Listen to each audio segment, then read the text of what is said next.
Well, you would have heard me discuss in the past the importance of local council. It's something that's really come into sharp focus for me, having moved out of the big cities and into a more regional centre. And someone who has spent a lot of time travelling around the regions listening to Australians and has likewise come to appreciate the importance of local councils and us engaging with them is Graham Hood. He joins me right now on the Aussie Wire. Graham, how are you?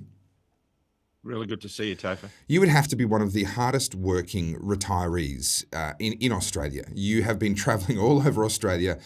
Sadly, wrote off a vehicle just not so long ago, and I'm very pleased to see that you're up and about, and I believe your wife is also okay, and there wasn't any major injuries. Correct me if I'm wrong.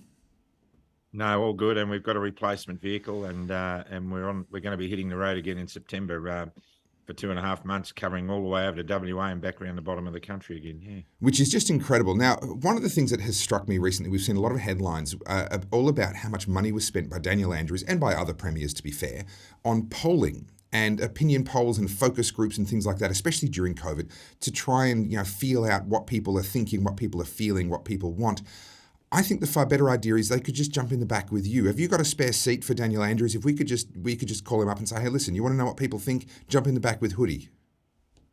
I'd love to carry Dan Andrews around for a week. I don't know whether I'd be able to bring him back in one piece, though, if I took him to the people I go and talk to. No, look, mate, that's the essence of it all is that we've got to... John Larder and I filmed a very short video each, about 2 or 3 minutes, and we sent it off to every politician in Canberra, begging them to listen to the feedback we're getting from the people. And it was a heartfelt message. We said things like, we know you guys live in a Canberra bubble, but we're out there speaking to the people, and they're not happy. Yeah. And you will be recorded in history for what you do or don't do in this period of time. Australia needs you to stand up. Please talk to us. Please respond. We're willing to come to Canberra and sit down and tell you what they're saying. Sure. We got one response from Senator Ralph Babbitt. Yeah. And of course, the other Freedom senators already knew that, and we're talking with them all the time anyway. But, so I think we fell into a bit of a trap with the last federal election, thinking that we were going to topple the government from the top down.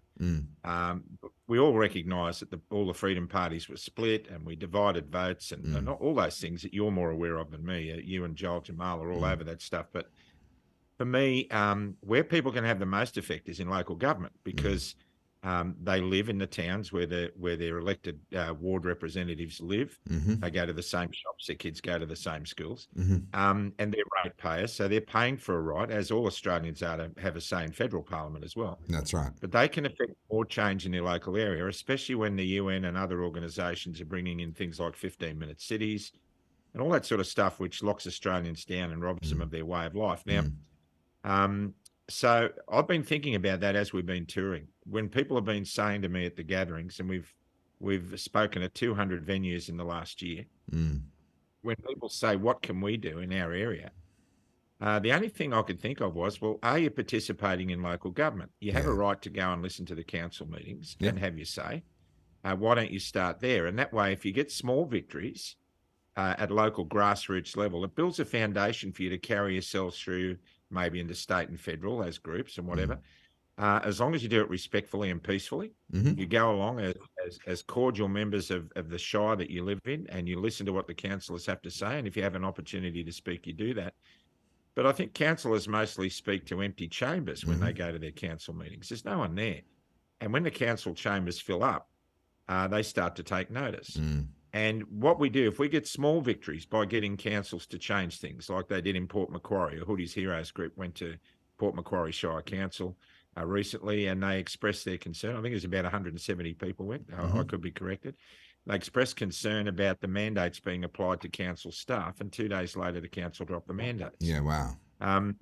So that made them feel really good. It gave them a sense of, hey, you know what, we can affect a change, and we need to turn these small victories into a virus. Victory needs to be our new virus. And with that, we build confidence, we get knowledge, we gain wisdom, and we go forward, and we can change the world. And we can do it in a peaceful, legitimate and legal way that doesn't require people like Daniel Andrews to bring out the rubber bullet squad.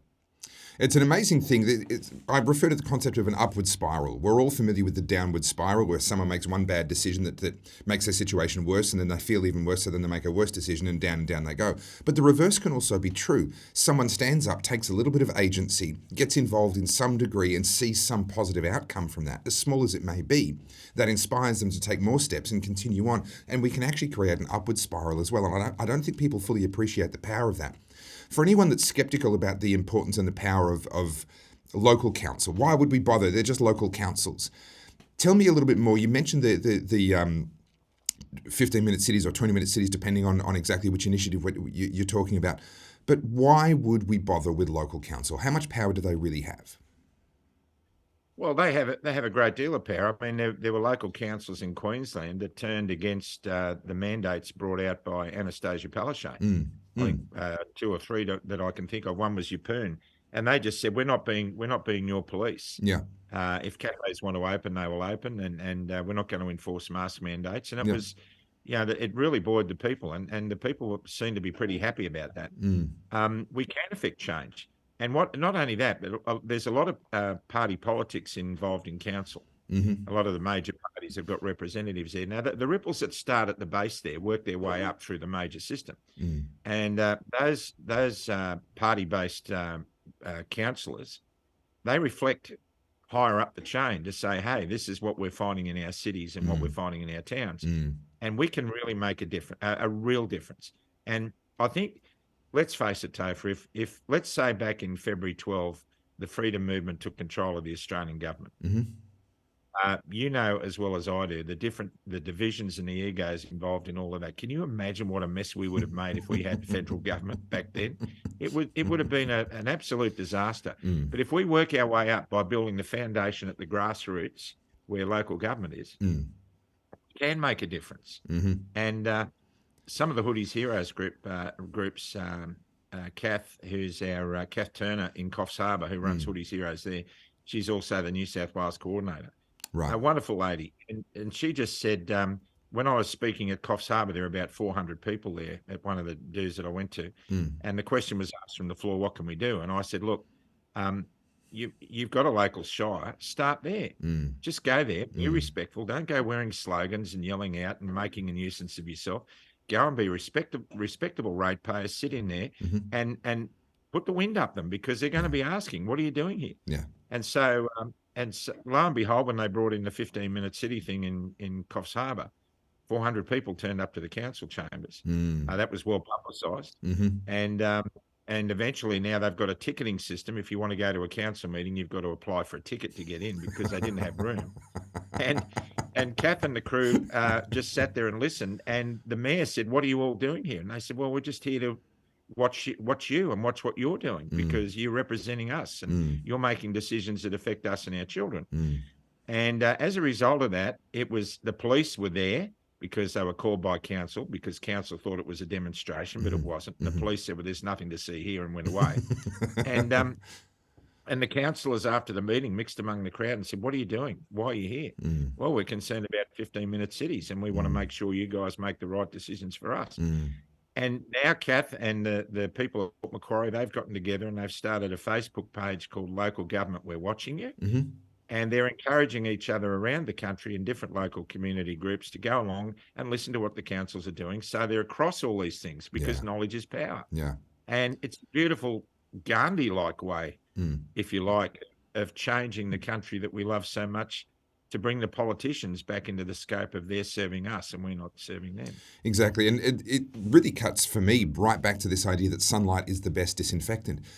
I love the approach that you bring in, not being noisy, we're not demonstrating, we're not there to cause trouble or be antagonistic, but simply the fact that 100 people, or even if it's 5 people, have showed up and are paying attention and are taking notes, all of a sudden the councillors notice that. They know that they're being watched. They know that they can't get away with things that they may have gotten away with in the past. And I want to close on this, Graham. Anyone who doubts the importance of local councils and keeping an eye on them, my question to you is, why would the UN, the World Economic Forum, etc., have tailored so much of their effort towards capturing local councils, towards having local councils directly sign up to these globalist programs? They've bypassed state, they've bypassed federal. Yes, they're doing their own things there as well. but they've made a lot of effort and spent a lot of money getting to these councils and councillors directly. And it's on us to recognise that that means there must be some power here that perhaps has been underappreciated in the past, and we need to keep an eye on it. Graham Hood, thank you so much for your incredible work. I wish you well in your travels. If people want to find out where you're going to be and where they can rendezvous with you, where would they go? The Hoodies Heroes pages will be where it's all at the moment about the tours. And they just keep watching our channels. We're going to be promoting it. We start in September, heading to WA and working our way back from there. So looking forward to it. It's a big trip, but by the time we get back from that, we'll have probably done 300 communities and 70,000 kilometres in 15 months. So Wow. Incredible. it's well worth it. And yeah, the Club Grubbery channels are full of all the data. And we love working with you, mate. Our people are loving the Aussie Wire on Club Grubbery. It's been great. It's really good to work in harmony with you. Yeah, no, look, and I appreciate the support. I've got massive respect for you. You are, like I said at the outset, the hardest working retiree I've ever seen. More power, more strength to your arm, and I wish you all the very best. We'll chat here again on the Aussie Wire soon. Thanks, Graham Hood. God bless. Thanks, Topher.